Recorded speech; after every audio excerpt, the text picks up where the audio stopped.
skill. 15% concentrated power of will. 5% pleasure, 50% pain, 100% reason to remember. Bonjour. Hi. Pierre Simon, thank you. I'm impressed on how you improved your English, really. Pierre Simon was an intern at Ifeelgoods last year, along with Nicolas, and I think they really, how do you say incarné en anglais? Sorry? About the a hustler. And this is one fundamental asset to have as an entrepreneur. I'd like not to do too much of a biography because I think that what I've been through as an entrepreneur is not exactly what you will be going through, because at my time and ages, there was no Mark Suster blog or Fred Wilson blog. There was nothing compared to this. But before, I wanted to know among you, how many of you would like to be an entrepreneur? Okay, pretty decent. And the question that I'm not asking you to answer to me, but rather to you, is that among those who wants to be an entrepreneur, why? And just keep this question into your head all the time. If you don't find a clear answer, then don't be an entrepreneur, really. It can be for various reasons. It can be for the cash. It can be for the power it could represent, or the social impact. It can be just because it looks fun. And you need to know what you do it for. For the cash, for example, you know, what are your chances, right? If you take the finance route or consulting route, how much are you going to make in the next 20 years? What, as an entrepreneur, how much are you going to make? Just keep all those questions in your mind all the time, if I can say. So, but me, the reason why, I can give you my reason to be an entrepreneur, it was because I was pissed. I was super pissed about everything. I did a preparatory school, and 3 months before the exams, I actually fall in love with a very nice girl, and I completely screwed up my exams. Then I happened to be not at the school I was aiming for. Well, I had worked very hard for 2 years, and I couldn't achieve to be at a good school, so I was in a super bad mood. Didn't want to talk to anybody. I was like against the whole world, you know, 21 years old something. And this was a driver for me. I had a revenge to take, right? And I met a guy, Dimitri Ducourtieu, on the first day to the Bisoutage party. And he told me I want to be an entrepreneur. I said, okay, fuck the world, let's be an entrepreneur too.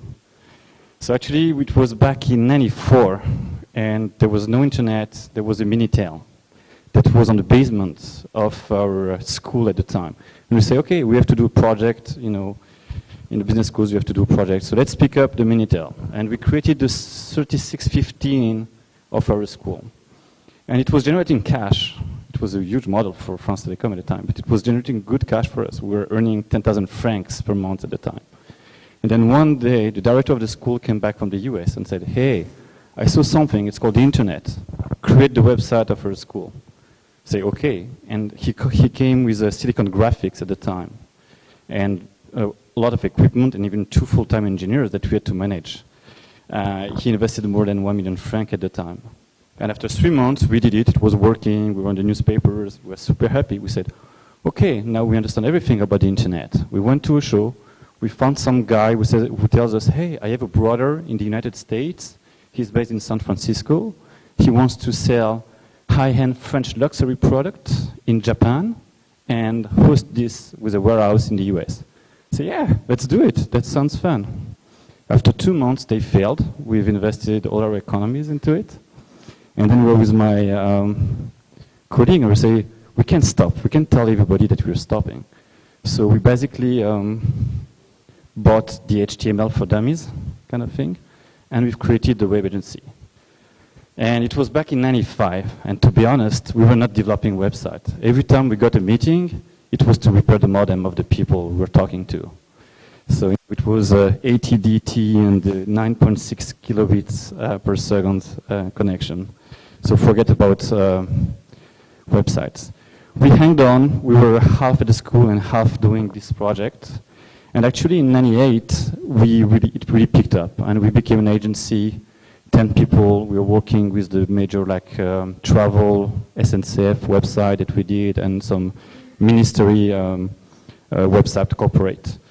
It was okay, we were doing perhaps a couple of million francs into 2000s. But in 2000 we saw everybody coming and raising money like crazy, and people don't knowing about the internet. And we said, hey, we can raise money too. We did 3 sheets of paper that I will never show again to anybody, and with this we raised, with business angels, $2 million to do crazy idea. It was actually a shopping portal, which was called Daouda.com, and we were gathering all the shopping like Rue du Commerce and the French Amazon and those kind of things. And we had a loyalty program, which made that when you buy from our shopping portal, like Kelku at the time, you could earn points, but those points, you could exchange them against stakes in our company, shares of our companies. You have to remember, it's the 2000s, everybody was dying to get internet shares of a startup. So when you were buying through us, we were giving you stock of our company. But to do this, actually, you need to do what? You need to do a formal process of incorporating with the French SEC. So it's kind of being public. We were 2 guys, and the company wasn't completely created yet. And we said, yeah, let's do it. We have cash now. We have 2 million euros. We spent 1 million euro in lawyer fees. We have some friends spending them on cul de bus. We spend them on lawyer fees. They're still very good friends, lawyers, I can tell you, because we spent it in 1 month. Then we did launch this concept of loyalty based on the equity of our company. But before the real launch, when we had all the press prepared, we did a beta test 1 month before. And the test was a disaster. This couldn't work. We would have need to raise under $10 million to have enough advertising to bring enough volumes for the system to be able to compete with Kelku and the other guys. So 1 month before the launch, we knew it wasn't working. But we were committed with everybody. We were committed with the French SEC, we were committed with the reporters, we were committed with our investors, and we still learned. We knew it was screwed up. It couldn't work. Huge mistake. Very, very big mistake. If you know it's not working, just cut it as soon as possible.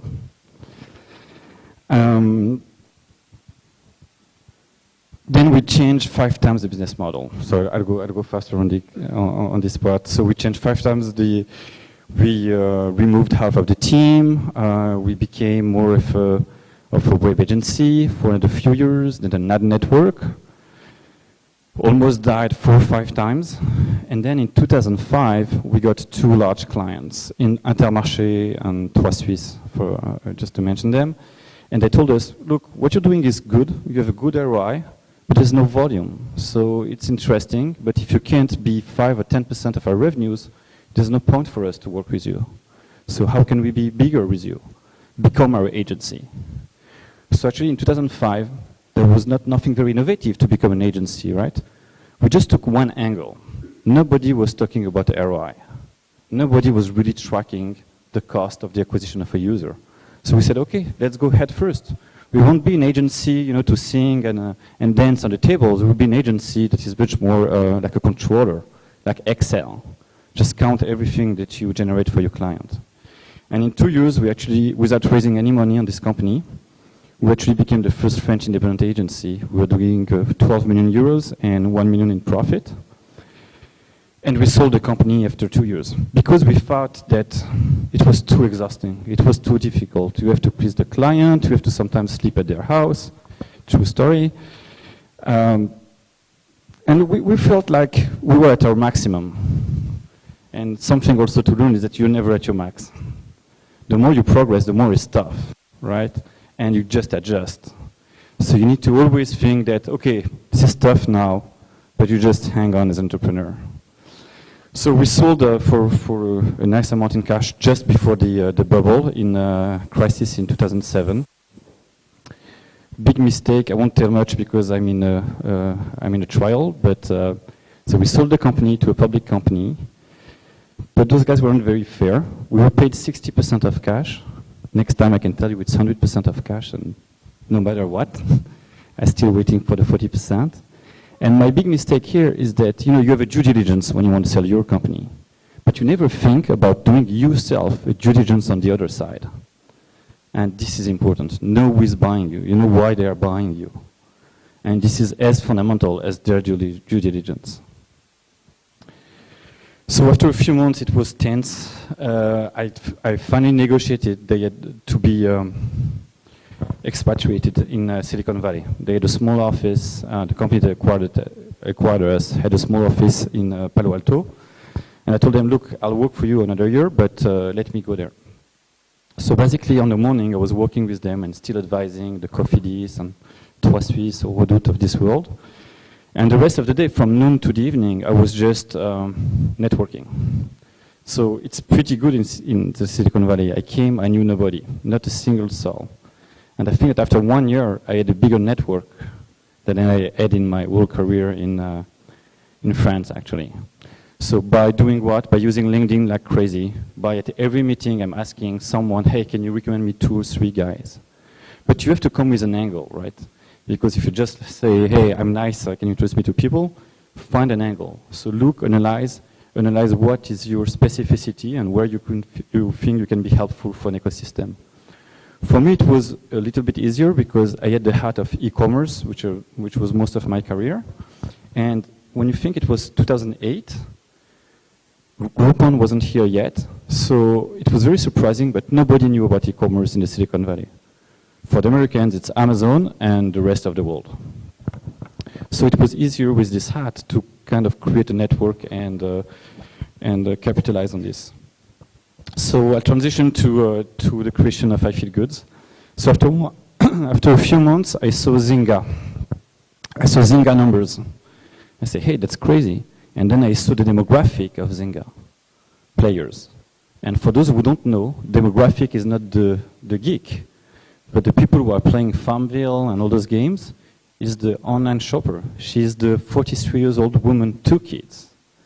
So she's the online shopper who is coming for free on these games, spending 1 to 2 hours per day.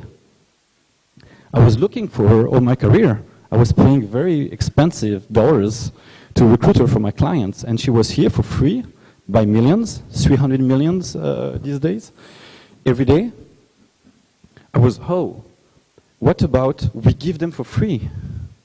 Those pawns, those cow, those free poker chips. Why don't we relieve the guilt out of people? Because out of 300 million people who play those games every day, there is 1% of them only who pay something to Zynga. You know, you don't want to pay for pixels, right? But if it's given to you for free, you can enjoy and play more with your friends, why not? And then thinking of this concept, we said, look, the online advertising has changed so much in the last 12 years. You know, now you can push the right product to the right person with the right targeting and on the right channel, but there's something missing. It's the incentive. What about pushing the right incentive in front of the eyes of everybody? You know, if you like music, we should give you music instead of $10 off. If you like social games, we should send you free poker chips, right? If we can adjust the most relevant incentive in front of each user, then we should have an impact on on a better performance on the marketing channel. So what we decided after 9 months of research and meetings with Google, Facebook, and everybody, was to launch a digital promotion platform.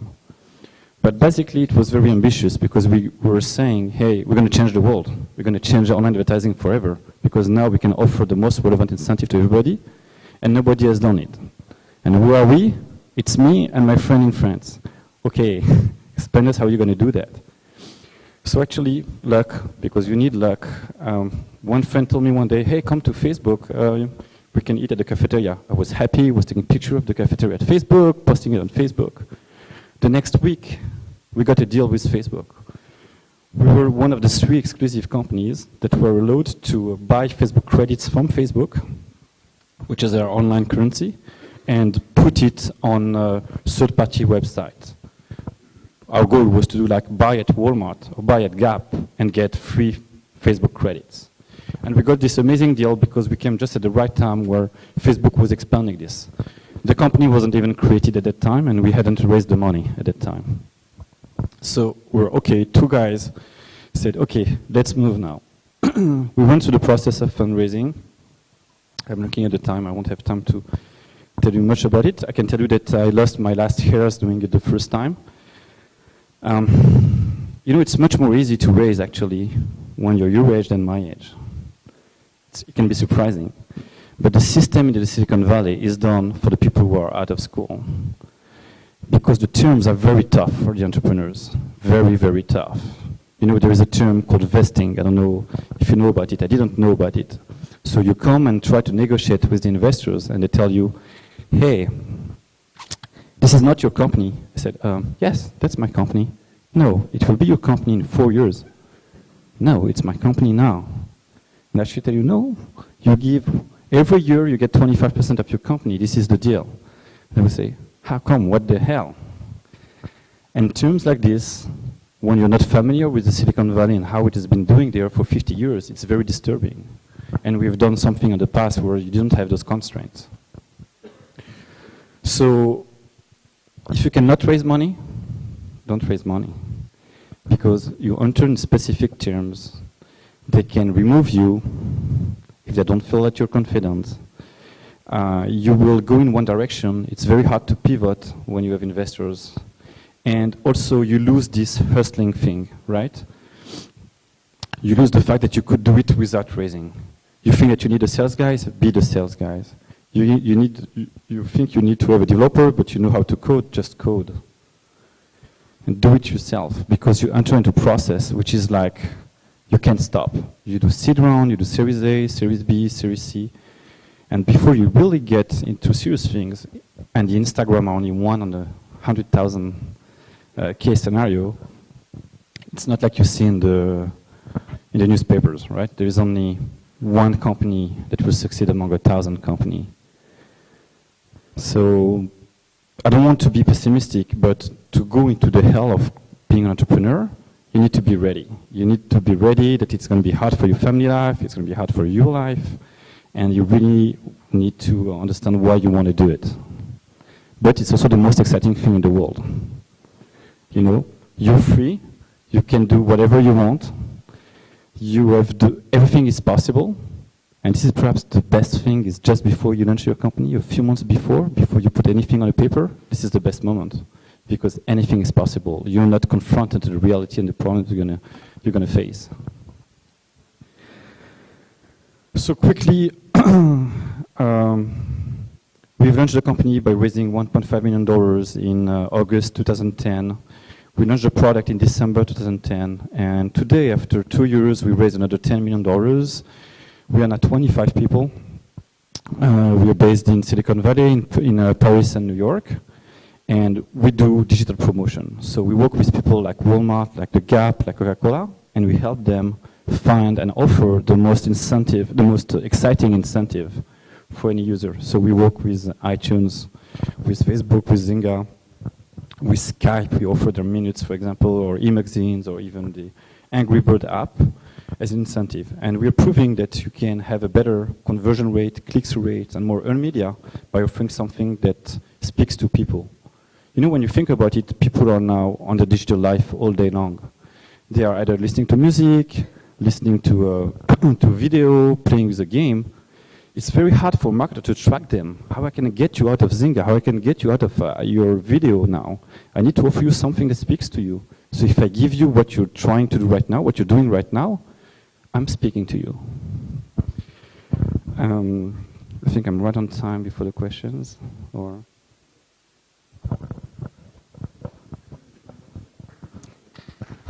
thanks.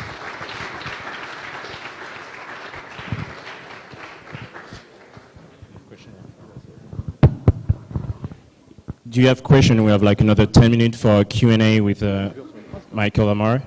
So if you have a question, we're going to hand you the mic. If you can come here, it's better also.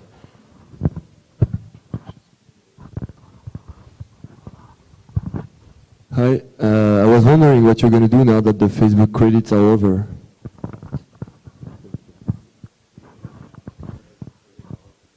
So they're not over. It was a very, very bad communication from Facebook, actually. It was a blog post by one of their product marketing guy. It's the Facebook credits branding which is over. They keep the currency. So it will be like iTunes. Instead of saying 50 Facebook credits on a gift card, it will be $5 Facebook credits, like it's $5 on iTunes. So it won't be called, sorry, Facebook credits, it will be Facebook codes.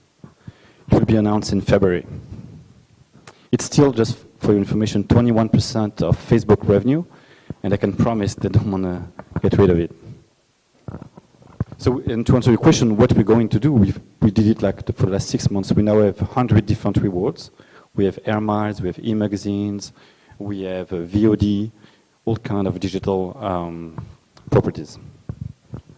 I'd like to hear you a little bit more about what it's like to be a European and building a company in Silicon Valley. What's what the hard parts, what the advantages maybe? There are. It was tough, right? And when you have my accent, it's tough. And I tried to take lessons and forget it. After 35 years old, it's too late. So it was hard for and many topics. Management. What the hell? I mean, you can tell to someone that he's screwed up, that he needs to improve, or that he's doing something bad. You can't. Here we're doing, hey, bouge ton cul. It's okay, you know, you do it with a smile, and you can work like this with someone and still be friends and still be working well. If you do this in the US, you might end in jail. It's very different. You have to be very positive with people. You have to say, hey, what you're doing is great, it's awesome. It will be even more awesome if you would think about doing this. Let me know how I can help you, and this is bullshit. And unless you still have a job, you'd rather not talk to this still. So very disturbing. And I even remember one of my colleagues from France coming to do interviews, and he was asking, hey, do you have a family? Where do you live? The person left. The person left. You're not allowed to ask those personal questions. So when you don't know about the culture there, it's very, very disturbing.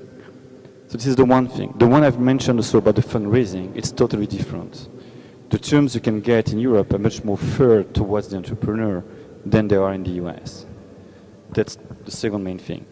About the advantages, you know, it's very hard. There's so much competition in Silicon Valley.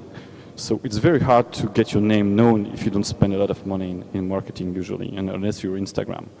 So, but here it's easier because we are Silicon Valley-esque. Then you get attention actually from the media because you are there.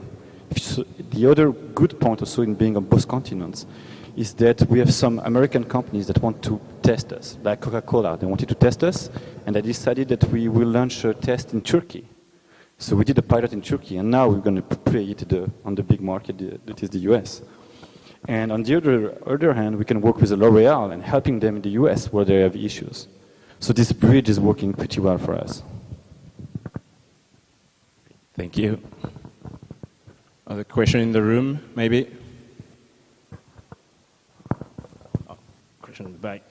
Still about your what you said about Facebook credits. Sorry. Do you think that Facebook is going to let people use Facebook credits as a method of payment outside Facebook? My dream for them would be using their Facebook Connect button. It's on millions of websites. So just imagine if when you hit Facebook Connect, they have all your credentials, like in Amazon, one-click command. So you have your shipping address, they have the payment system, and you just hit, okay, I load the Facebook app and I pay. That will be huge.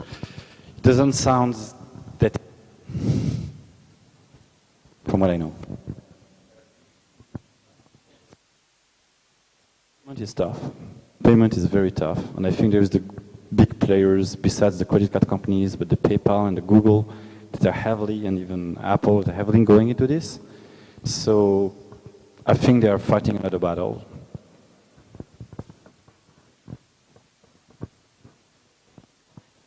Good.